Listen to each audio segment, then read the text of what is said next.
Well, we are in the book of Genesis, and we have been looking at the story of Joseph and his family. And we left the story in a cliffhanger last time. You may remember that a severe famine is afflicting all of the people in that part of the world, including Egypt and Canaan. Egypt, though, prepared for this famine through the God-inspired leadership of Joseph, stockpiling massive amounts of grain during the surplus years that preceded the famine.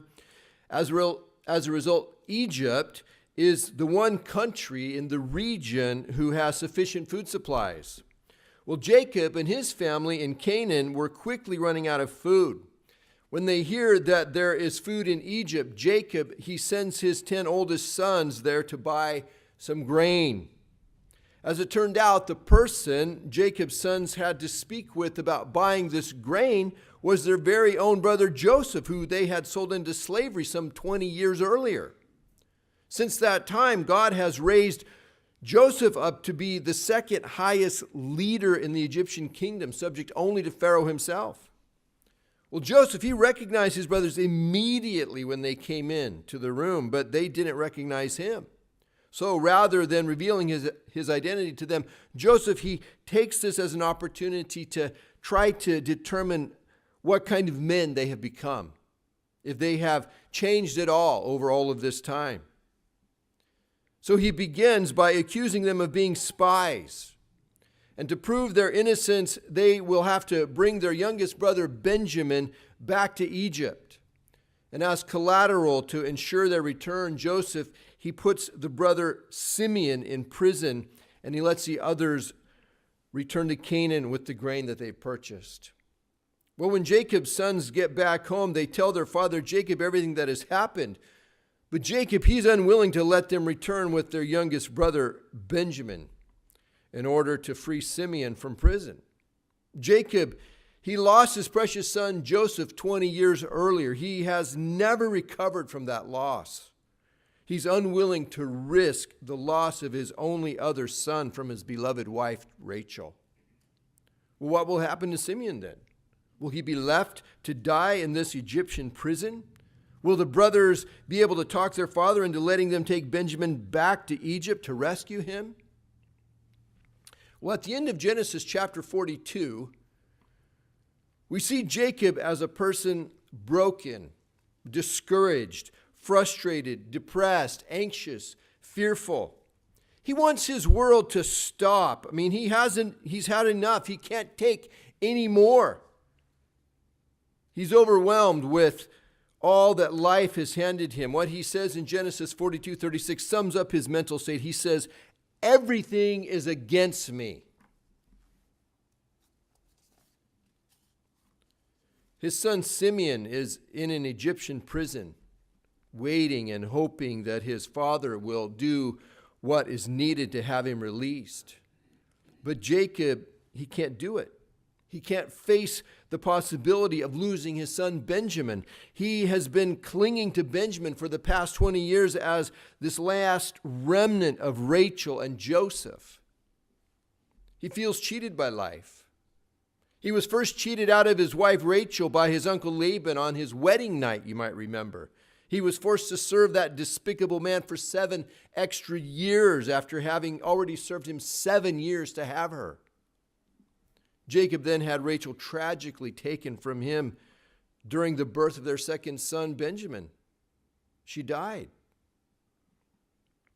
Joseph, his firstborn from Rachel, was the apple of his eye. Jacob loved Joseph to the exclusion of all of his other children. His world revolved around Joseph. And then the unthinkable happened. While Joseph was out in the fields looking for his brothers one day, he was killed by a wild beast, or so that is what Jacob has been led to believe happened to Joseph. The grief and the sense of loss has continued to be unbearable for Jacob. In a misguided attempt to replace the loss of Joseph and Rachel, Jacob has clung to his only other son of Rachel's, Benjamin. He can't lose Benjamin.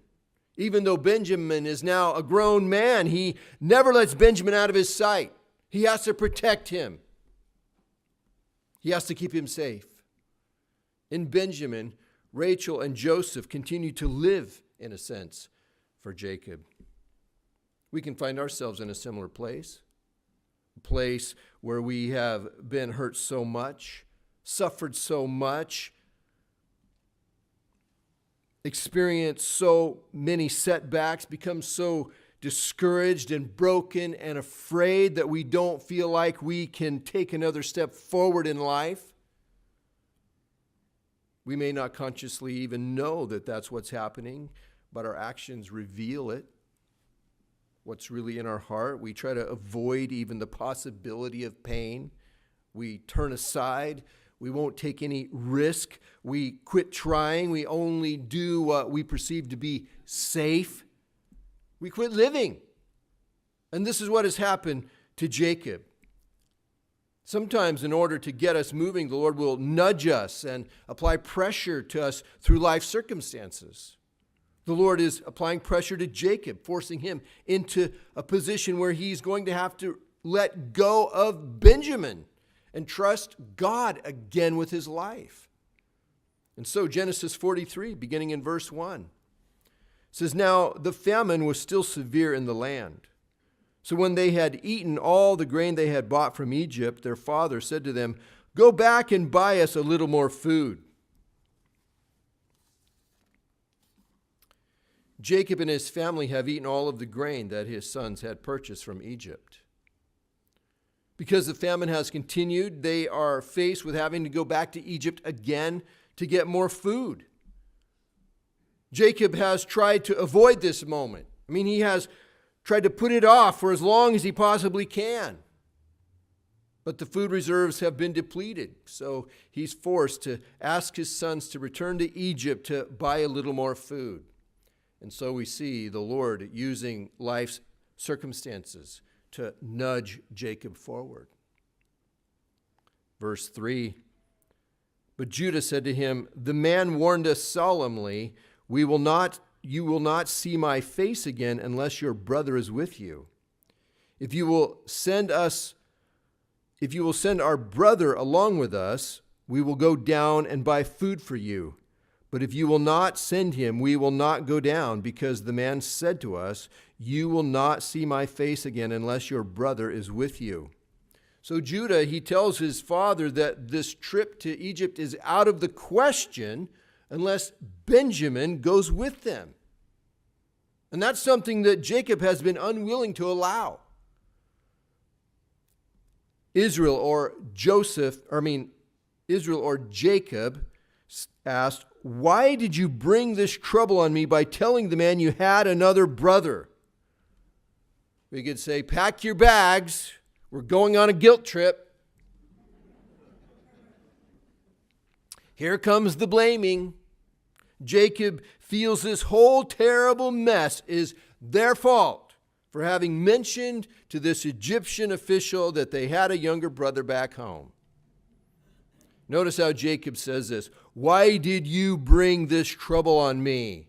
He sees this whole thing as a personal affront to himself. He assumes the role of a victim, something that he has made a habit of doing for 20 years. Everything is against me.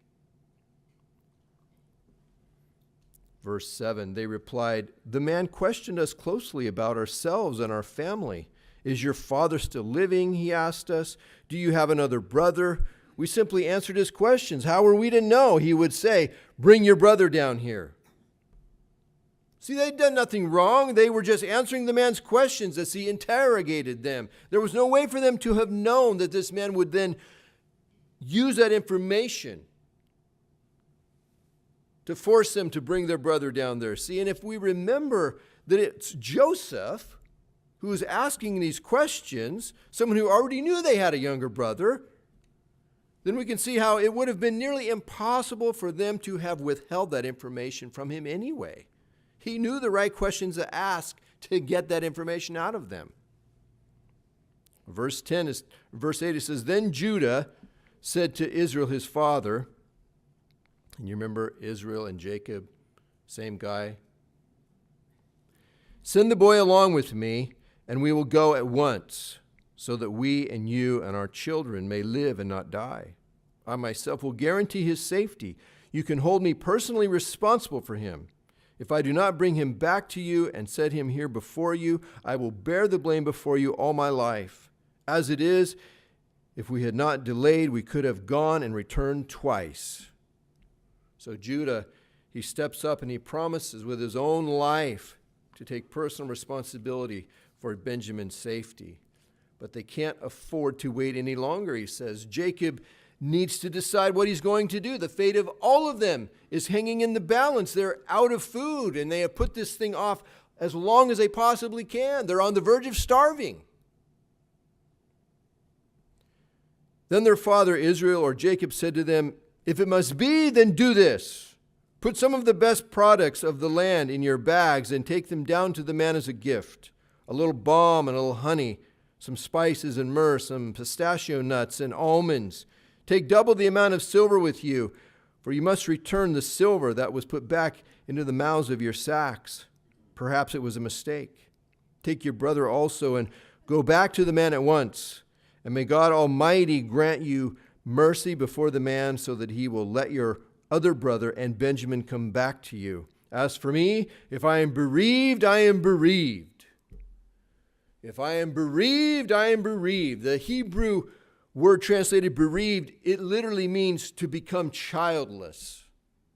Jacob, he's saying, if I am to lose my children, then I am to lose my children. He's a drama queen if there ever was one. Not exactly what we would consider a display of faith. Jacob is having to lose in order to save. He's having to give up Benjamin in order to save all of them. And I'm sure in his mind he knows this is the right thing to do, but his heart is having a tremendous struggle with it.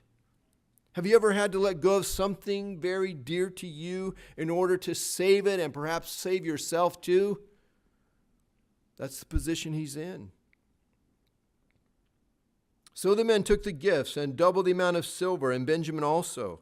They hurried down to Egypt and presented themselves to Joseph. When Joseph saw Benjamin with them, he said to the steward of his house, take these men to my house, slaughter an animal, and prepare a meal. They are to eat with me at noon. The man did as Joseph told him and took the men to Joseph's house. Now the men were frightened when they were taken to his house. They thought, we were brought here because of the silver that was put back into our sacks the first time. He wants to attack us and overpower us and seize us as slaves and take our donkeys. Yeah, that's what Joseph wants. He wants their donkeys. One thing Joseph does not need to steal is their shabby, bony, starving donkeys. He's rich enough that if he wanted to, he could buy every donkey in Canaan with his pocket change. But our fears can make us so irrational, can't they? It's obvious that the brothers are continuing to struggle with their guilt. They're paranoid. They see the black cloud in every sky. Instead of recognizing they're getting special treatment from this powerful Egyptian leader, they think it's a plot to have them killed and to steal their donkeys. One of the most beneficial things that we can do for our own mental health is maintaining a clear conscience. How do we do that? By pursuing holiness in our life, by doing the right things, by imitating Jesus in how we live. And when we've done something wrong, when we have sinned, to make it right as quickly as possible with God and the people that we've affected. It's not a complicated thing. Verse 19, so they went up to Joseph's steward and spoke to him at the entrance of the house. We beg your pardon, our lord, they said. We came down here the first time to buy food, but at the place where we stopped for the night, we opened our sacks, and each of us found his silver, the exact weight in the mouth of his sack. So we brought it back with us. We've also brought additional silver with us to buy food. We don't know who put our silver in our sacks." "It's all right," he said. "Don't be afraid. Your God, the God of your father, has given you treasure in your sacks. I received your silver." Then he brought Simeon out to them.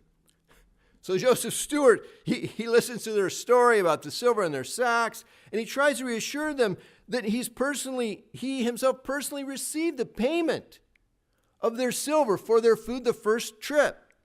He tells them, "Your God, He's the one who's given this to you. He's put treasure in your sacks." That should have been a clue for them, that there's something good taking place in all of this, rather than there being some danger that they're going to be seized as slaves and their donkeys stolen. You might remember that back in Genesis 42:25, Joseph, he's the one who told his servants to put that silver back into their sacks. The steward, he's well aware of how that silver found its way into their sacks, but he tells them that it was a gift from God to them. And indeed, it was a gift from God to them, given to them through Joseph. Verse 26, it says, "When Joseph came home, they presented to him the gifts they had brought into the house, and they bowed down before him to the ground. He asked them how they were, and then he asked, 'How is your aged father you told me about? Is he still living?' They replied, 'Your servant, our father, is still alive and well.' And they bowed down, prostrating themselves before him. As he looked about and saw his brother Benjamin, his own mother's son, he asked, 'Is this your youngest brother, the one you told me about?' And he said, 'God be gracious to you, my son.' Deeply moved at the sight of his brother, Joseph hurried out and looked for a place to weep. He went into his private room and wept there."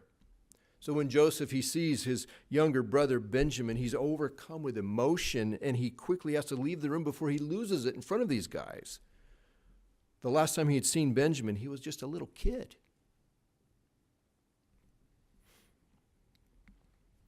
After he'd washed his face, he came out, and controlling himself, he said, "Serve the food." They served him by himself, the brothers by themselves, and the Egyptians who ate with him by themselves, because Egyptians could not eat with Hebrews, for that's detestable to Egyptians. The men had been seated before him in the order of their ages, from the firstborn to the youngest, and they looked at each other in astonishment. When portions were served to them from Joseph's table, Benjamin's portion was 5 times as much as anyone else's. So they feasted and drank freely with him. Egyptians at the time considered the Hebrews unclean people, and that's why they have separate tables. So the Egyptians are on one table. Joseph, because of his high rank, is on a table by himself, and the brothers are then all seated at another table of their own. And when the brothers notice that they have been seated at their table according to their ages, well, they start worrying again. I mean, how does this man know their ages? This is getting scarier by the moment for them. God has revealed their darkest secrets to this man. Now see, again, it could have been seen as a clue that there's something good going on here. But their guilt will not allow them to see any of this in a good light. Joseph, he shows obvious favoritism to Benjamin, giving him a portion 5 times larger than the others. This, again, could have been something that was a clue to the brothers that Joseph was something else in addition to merely this powerful Egyptian authority over them, but they can't connect these dots like that. Their guilt continues to color everything with its shade. So they feasted and drank freely with him. So it appears that things have gone well. None of the terrible things that they had imagined and feared have taken place or happened. They share a nice meal with this Egyptian leader. They pay their money. They get their grain. Simeon is released from prison. Benjamin is still alive and well. And they're getting ready to go on their way back to Canaan. It looks like they have escaped a bullet, and they have a giant sigh of relief. But little do they know that Joseph is about to set them up with a test more difficult than any so far. their biggest worry and fear is about to be realized. Verse 1 of chapter 44 says, "Now Joseph gave these instructions to the steward of his house. Fill the men's sacks with as much food as they can carry, and put each man's silver in the mouth of his sack," just like last time. "Then put my cup, the silver one, in the mouth of the youngest one's sack, along with the silver for his grain." And he did as Joseph said. Joseph is setting them up for an unexpected tragedy by hiding his special cup in Benjamin's sack. Well, shortly after they left for Canaan, Joseph, he sends his own men after them, claiming that they have stolen his special cup. When Joseph's men catch up to them, they accuse him of stealing this cup. The brothers, they claim that they're innocent, and they say, "If any of us have this cup, he will die, and the rest of us will become your slaves." Joseph's steward says, "Let it be as you have said. Whoever is found to have this cup will become our slave, and the rest of you can go free." So verse 11, "Each of them quickly lowered his sack to the ground and opened it.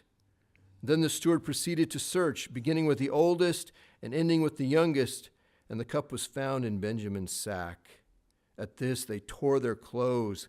Then they all loaded their donkeys and returned to the city." The absolute worst possible thing has happened. The cup has been found in Benjamin's sack. 14, Joseph was still in the house when Judah and his brothers came in, and they threw themselves to the ground before him. Joseph said to them, "What is this you've done? Don't you know that a man like me can find things out by divination? What can we say to my lord?" Judah replied. "What can we say? How can we prove our innocence? God has uncovered your servant's guilt. We are now my lord's slaves, we ourselves and the one who has been found to have the cup." But Joseph said, "Far be it from me to do such a thing. Only the man who was found to have the cup will become my slave. The rest of you, go back to your father in peace." Joseph tells them, only the guilty one will become his slave, Benjamin. The rest of them can go free back home. Joseph, he's testing them to see if they have really changed. He's giving them the perfect opportunity to leave Egypt and rid themselves of their father's precious little Benjamin. Will they take the bait? Well, Judah, he steps forward and he pleads for Benjamin's release, offering himself in exchange, explaining that if they were to return home without Benjamin, their father would not survive the sorrow and the grief. He would literally die if he were to lose his Benjamin. Verse 33. Judah says, "Now then, please let your servant remain here as my lord's slave in place of the boy, and let the boy return with his brothers.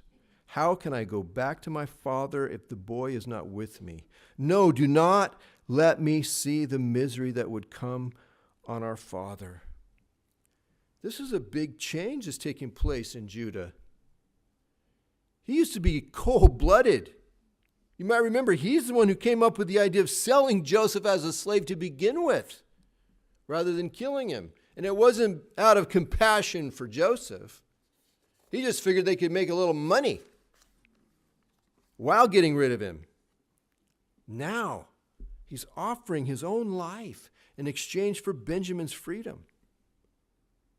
There's been a change in the other brothers too. See, they're given the perfect opportunity to rid themselves of their father's new favorite son. It looks like he's been caught stealing. The Egyptian is willing to let all of them go except for Benjamin. All they have to do to get rid of Benjamin is to get on their donkeys and ride away. But they won't do it. They refuse to return home without their little brother. So the first verse of Genesis 45. It says, "Then Joseph could no longer control himself before all his attendants, and he cried out, 'Have everyone leave my presence!' So there was no one with Joseph when he made himself known to his brothers, and he wept so loudly that the Egyptians heard him, and Pharaoh's household heard about it. Joseph said to his brothers, 'I am Joseph! Is my father still living?' But his brothers were not able to answer him because they were terrified at his presence. Then Joseph said to his brothers, 'Come close to me.' When they had done so, he said, 'I'm your brother Joseph, the one you sold into Egypt.'" When his brothers hear him declare, "I'm Joseph, the one you sold into slavery," it says they're terrified, and I would be too. I mean, here's the second most powerful person in Egypt who could have them killed with a word, now claiming to be their long-lost brother that they sold into slavery some 20-something years earlier. But Joseph, he intends them no harm. While they were being swallowed up with their fear and their guilt, Joseph, he tells them to come closer so that they can see that it's really him, so that he can put them at ease. In verse 5, he says, "And now do not be distressed and do not be angry with yourselves for selling me here, because it was to save lives that God sent me ahead of you. For 2 years now there has been famine in the land, and for the next 5 years there will be no plowing and reaping. But God sent me ahead of you to preserve for you a remnant on earth and to save your lives by a great deliverance. So then, it was not you who sent me here, but God. He made me father to Pharaoh, lord of his entire household and ruler of all Egypt." Look at what Joseph says to his brothers here. "Do not be distressed and do not be angry with yourselves for selling me here, because it was to save lives that God sent me ahead of you." He says, "God sent me ahead of you to preserve for you a remnant on earth and to save your lives by a great deliverance. It was not you who sent me here, but God." Is this guy delusional? Denying reality? I mean, has he lost his marbles? How can he say such things? It's because Joseph, he has a different point of view about life, which enables him to look beneath the surface layer of his life circumstances to the greater purpose of God. And that enables him to find peace even in the midst of incredibly horrible stuff. He has a God-centered perspective rather than a me-centered perspective. And that keeps him grounded even in the middle of life's worst storms. Joseph, he didn't always know how things were going to make sense in the moment. He didn't always know how things would work out for good.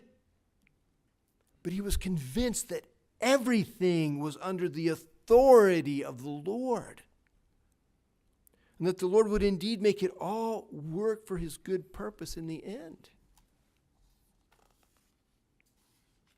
Consider the progression that has taken place in Joseph's life. The jealous hatred of his brothers caused them to sell him into slavery, which is what got him to Egypt. The lust and false accusations of rape by Potiphar's wife put him in prison, where he then met Pharaoh's cupbearer. The forgetfulness of Pharaoh's cupbearer delayed Joseph's meeting of Pharaoh for 2 years, until Pharaoh himself had dreams, which Joseph interpreted for him, which then led him to be appointed second in command over all of Egypt. The drought led his brothers to come down to Egypt to buy food, which brought them back into contact with Joseph, who is now in a position to provide for his family a safe home in Egypt where they will thrive for generations to come.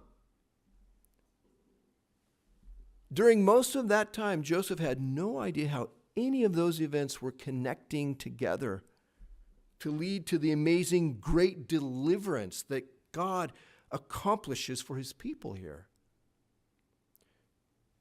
Joseph simply lived by faith in the Lord, trusting that no matter what happened in his life, that the Lord was ultimately in control and he had purpose in it which would lead ultimately to good. The same can be true for you and me. Trust the Lord.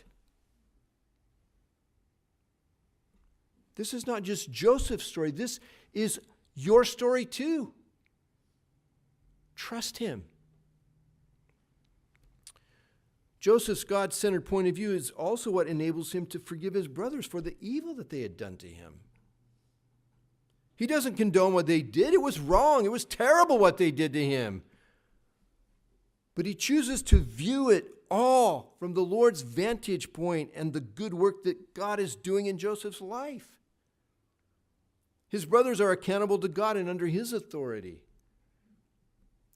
See, when we make it all about ourselves, when we put ourselves in the center position of our life, then we create a world for ourselves that we then need to control because we're depending on this self-centered world of ours that we've made for our value, for our worth, for our purpose, for our peace, for our joy, for our fulfillment.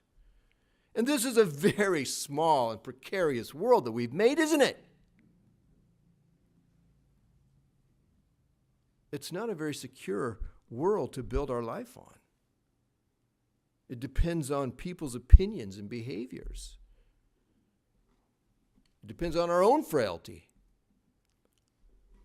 All very unreliable, constantly changing things. When we make the Lord the center of our life and the foundation that we anchor our life to, then we have the most secure thing in all of existence. The eternal, never-changing God of the universe who loves us more than we can comprehend. And the result is peace and joy and security and fulfillment when we make him the center of our life rather than ourself. Making ourselves the center of our life is just creating an endless, foolish loop. I'm going to anchor my life to something. Oh, I'm going to anchor it to me. That's dumb, isn't it? I mean, you can see that, right? How stupid that is. But we do it all the time, don't we?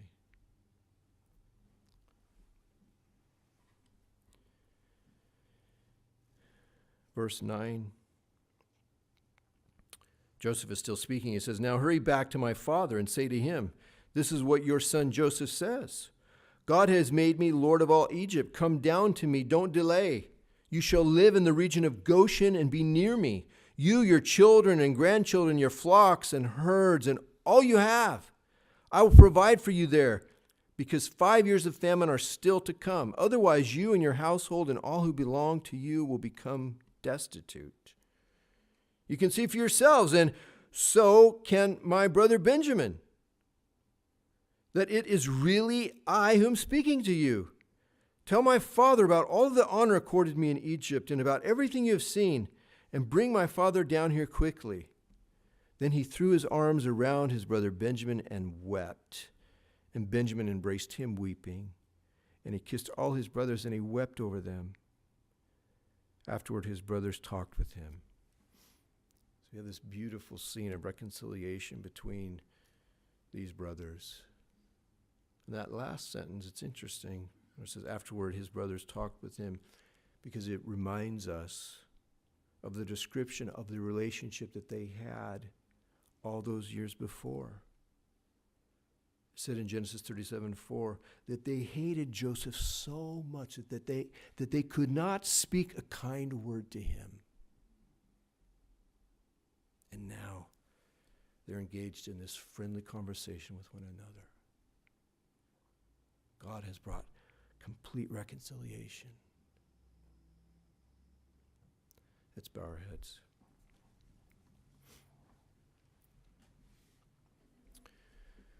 Father, we thank you for the story of Joseph and his brothers. And Lord, I pray for your people in this room that they would see that this is their story too. That you love us and you watch over us and you care for us and you are at work in our life the same way you were in Joseph's life. Help us to trust you, Lord. Help us to find peace and security and joy in the truth of knowing that all things in our life are working together for good, for your beautiful purpose.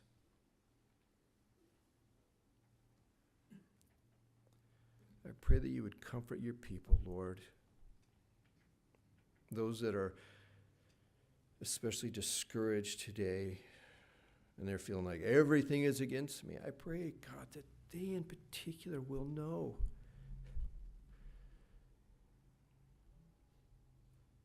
that they can find security in you. Help us anchor our life in you, Lord. In Jesus' name, amen.